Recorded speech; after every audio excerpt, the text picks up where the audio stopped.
Very good morning, students. Welcome to your economics class.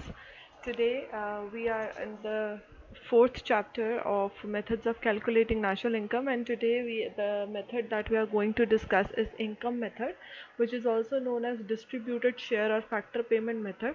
It is a very simple and very convenient method wherein what you basically need to do is आपको identify करना है जितनी भी income जो है economy में generate हुई है during an accounting year. Now what income has been generated, हमने सर्कुलर फ्लो ऑफ इनकम जब हमने कवर किया था अपने प्रीवियस चैप्टर में, तो उसमें हमने पढ़ा था कि नेशनल इनकम जितनी भी तरह की इनकम होती है जो इकोनॉमी में सर्कुलेट होती है, they are known as factor payments, right.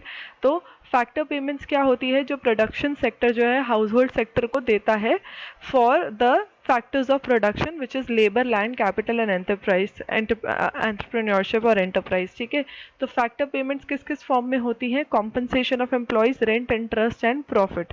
ठीक है, तो इन सब का जो सम टोटल होता है सारी की सारी फैक्टर इनकम का in with in the domestic territory of a country, either by the residents और द नॉन रेजिडेंट्स, इसे हम डोमेस्टिक इनकम कहते हैं. ठीक है, उसके बाद इसमें नेट फैक्टर इनकम जो है वो ऐड किया जाता है, net factor income from abroad, और तब हमारा जो डोमेस्टिक इनकम होता है वो नेशनल इनकम में कन्वर्ट हो जाता है. तो बेसिकली इस through this method the aggregate that we calculate is domestic income, जिसको हम बोलते हैं net domestic factor, net domestic product at factor cost. ठीक है, NDPFC is the aggregate that you would be able to calculate after you add or after you sum total all the factor payments that is being received by the owners of the production from the producing sector. ठीक है, इसको अभी हम एक flow chart के through और अच्छे से समझेंगे. But before that we should be knowing that what are the factor income. Factor income is that income जो एक a person is gets for rendering his factor services. जैसे कि मैंने आपको बताया था, जितने भी फैक्टर ऑफ प्रोडक्शन होते हैं जो household sector producer sector को देता है, लैंड, लेबर और कैपिटल और एंटरप्रेन्योरशिप के फॉर्म में, उसके बदले में producer sector household sector को कुछ इनकम पे करता है, जैसे कि salary for his labour, wages या salary, rent for the land, interest on for his capital and profit for the entrepreneurship. तो ये सारी की सारी फैक्टर इनकम्स को हम अर्न इनकम कहते हैं. इन्हें टोटल कर दिया जाता है.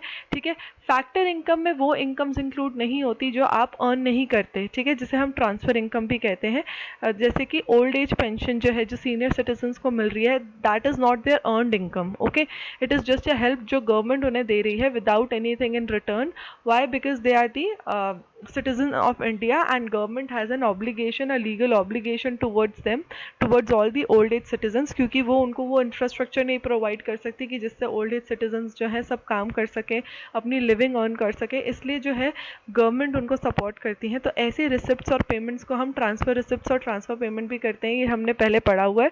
ठीक है, और ये जो है नेशनल इनकम में इंक्लूड नहीं होती. तो all the earned incomes, factor incomes are included in the national income but not the earned transfer incomes. Okay, now what there are classification has been done as per the basis of factor income. कितनी तरह की incomes जो है आपको questions में मिल सकती है. सबसे पहले जो factor income है that is the compensation of employees.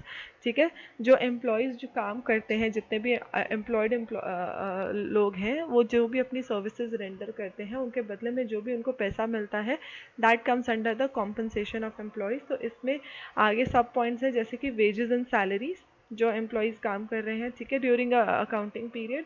Payment in kind, it's not necessary कि सारी की सारी जो बेनिफिट्स हैं जो कंपनीज़ हैं या जो एम्प्लॉयर्स हैं वो अपने एम्प्लॉयज़ को देते हैं वो कैश के फॉर्म में ही दें.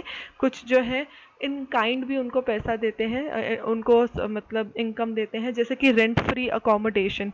आप पब्लिक सेक्टर यूनिट में अगर चले जाएंगे, किसी बैंक में अगर आप एम्प्लॉय करते हो, तो एक लेवल के बाद जो है आपको जो बैंक वाले हैं आपको अकोमोडेशन भी देते हैं. तो but that is a part of your income. तो that is also included in the national income. Next is employers contribution to social security schemes. ये जो प्रोविडेंट फंड्स होते हैं, जो एम्प्लॉयर्स जो हैं, जैसे कि suppose I am an employer, मैंने एक एम्प्लॉय को हायर किया कि मैं आपको 20,000 सैलरी दूंगी, आपकी सैलरी 20,000 है बट आपको 16,000 इन हैंड मिलेगा. तो वो जो 4,000 होता है जो मैं डिडक्ट कर रही हूँ, that is basically the amount towards the social security. तो बेसिकली वो 4,000 जो है उसके प्रोविडेंट फंड में जमा हो रहा है, जिससे वो जब चाहे आगे जाके रिटायरमेंट के टाइम या जब वो ये जॉब छोड़ेगा वो तब जो है वो विड्रॉ कर सकता है। ठीक है, तो ये भी जो है ये इनकम जो है वो काउंट होता है। पेंशन और retirement, when someone is associated with an organisation for quite too long, and जब वो प्रॉपर रिटायर होते हैं एट द एज ऑफ 60-65, उस टाइम पे जो है उनको पेंशन मिलता है अपनी एक ऑर्गेनाइजेशन से। ठीक है, तो ये सारी की सारी जो पेंशन पेमेंट होती है, it is a part of a service contract between the employer and employees.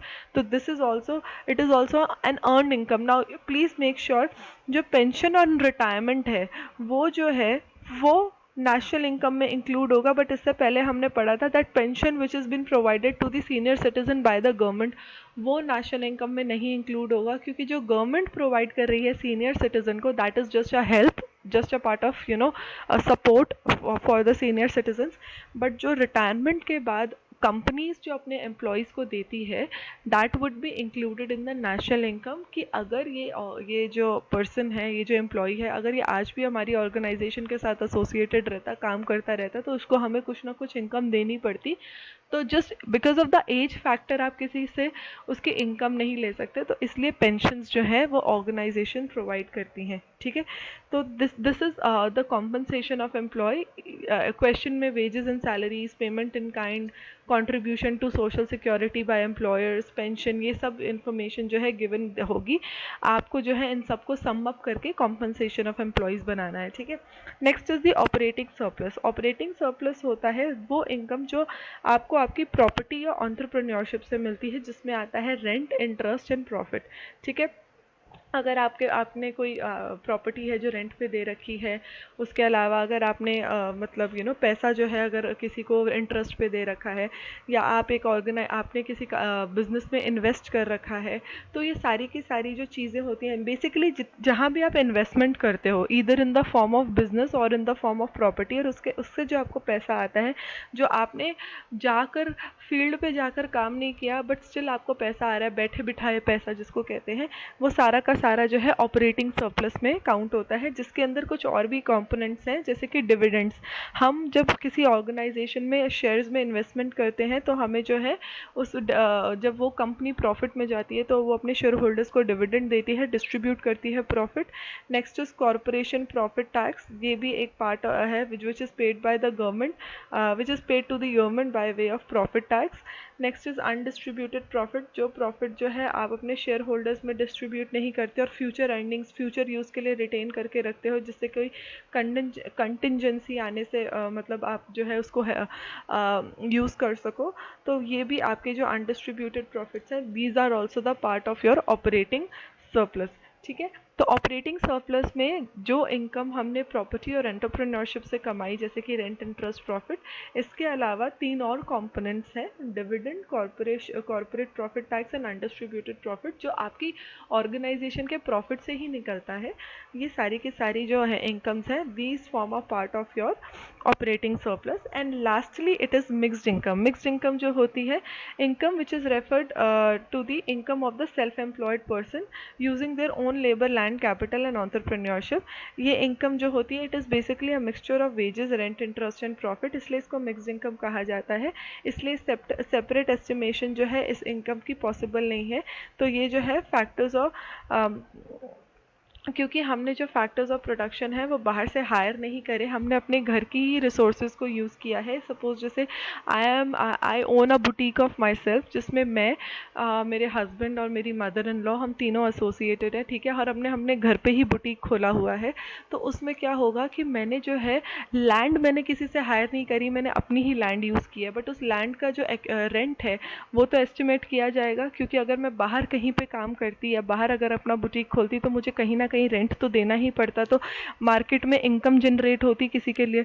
ठीक है, तो वो इनकम जो है वो जो सेल्फ एम्प्लॉयड इनकम है, जो सेल्फ एम्प्लॉयड पर्सन या लेबर या कैपिटल या रिसोर्सेज हम यूज़ करते हैं, उनकी जो भी उनके बदले में जो भी हमें वेजेस, रेंट, इंटरेस्ट या प्रॉफिट बाहर मार्केट में देना पड़ता, हम इम्प्लाइड या इम्प्यूटेड फॉर्म में उसे भी काउंट करते हैं। तो इसलिए मिक्स्ड इनकम में जो है basically it all refers to the income of self employed resources, इसलिए क्योंकि हम उसको बाहर से हमने हायर नहीं किया रिसोर्सेज, इसलिए इनको एग्जैक्टली हम एस्टिमेट नहीं कर सकते, but still we have to give them the that credit thing, we have to give the due acknowledgement to that, ठीक है। तो इसलिए हम ये मिक्स्ड इनकम को भी काउंट करते हैं, ठीक है।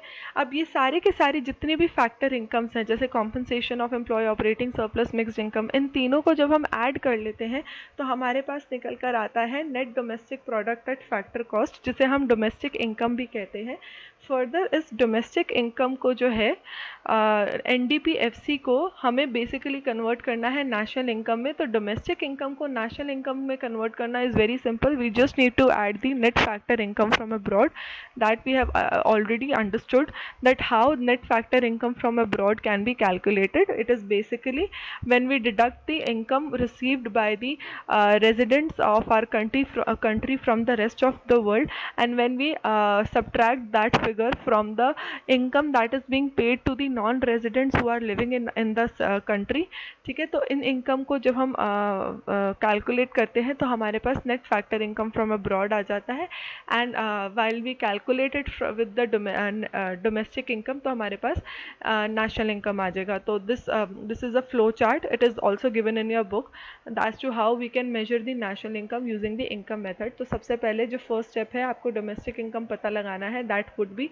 when you will calculate, when you will add the compensation of employee, operating surplus and mixed income with each other, तो आपके पास डोमेस्टिक इनकम आ जाएगा। फर्दर आप उसमें जो है net factor income from abroad add कर दोगे। तो बेसिकली आपने क्या किया है, आपने compensation of employ, operating surplus, mixed income, net factor income from abroad को ऐड कर दिया, ठीक है, and that will give you the net national product at factor cost, ठीक है। और यहाँ पे इन्होंने बताया हुआ है दैट ऑपरेटिंग सरप्लस में बेसिकली क्या आता है, rent plus interest plus profit, ठीक है। तो this was the बाइफिकेशन of the income method, कि आपको इनकम मेथड में क्या क्या यूज़ करना है। अब यहाँ पर कुछ प्रिकॉशंस गिवन है जो हमें इनकम मेथड में जब हम क्वेश्चन को कैलकुलेट करेंगे, जब हम कोई क्वेश्चन करेंगे तो हमें क्या क्या चीज़ों पे ध्यान देना है। इलीगल एक्टिविटी से जो भी इनकम अर्न होती है वो हम जो है नेशनल इनकम में इंक्लूड नहीं करते। जो विंडफॉल गेन्स होते हैं जैसे लॉटरीज और capital gains, these are also not included. Sales proceeds of shares and bonds are also not included. Imputed rent of owner occupied house is included in national income.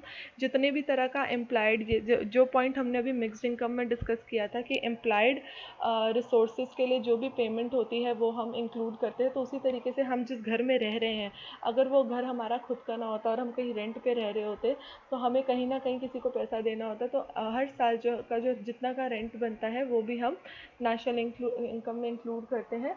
Indirect taxes जो कि sales tax, excise duty वगैरह, although GST के आने के बाद अब ये taxes apply नहीं होते, बट ये जो है इट बेसिकली जितने भी तरह का टैक्स होता है it increases the market price of goods and services. तो ये सारे के सारे टैक्स जो हैं वो हम इंक्लूड करते हैं नेशनल इनकम में एट मार्केट प्राइस। बट जब हम इसे फैक्टर कॉस्ट पे इंक्लूड कर रहे होते हैं तब जो है फैक्टर कॉस्ट पे काउंट कर रहे होते हैं तब हम उसको इंक्लूड नहीं करते। तो हम टैक्सेस को जो है, क्योंकि टैक्सेस की वजह से मार्केट प्राइस बढ़ता है, इसलिए हम national income at market price देखते हैं, ना कि मतलब जो भी गुड्स होंगे when we are calculating the national income at market price तब इन टैक्सेस को हम इंक्लूड करेंगे। बट अगर हम फैक्टर कॉस्ट पे नेशनल इनकम को काउंट कर रहे हैं तब हम इनको टैक्सेस को इंक्लूड नहीं करेंगे, ठीक है। तो ये कुछ कॉरेस्पॉन्डिंग प्रिकॉशंस हैं जो आपको ध्यान रखने हैं। आपकी बुक में ये सारे टॉपिक्स जो हैं इन डिटेल एक्सप्लेन है। So after watching this video just read the content of your book, जिससे आपको ये मेथड जो है बहुत अच्छे से थरली समझ में आ जाएगा। And in tomorrow's class I will be providing you the practical examples of how to solve the practical question related to this method, ठीक है। तो I hope आपको ये मेथड जो है easily अच्छे से समझ में आ गया। It is a very convenient method to understand, ठीक है। Still if you have any doubt just let me know, we shall be clearing it out. Thank you very much.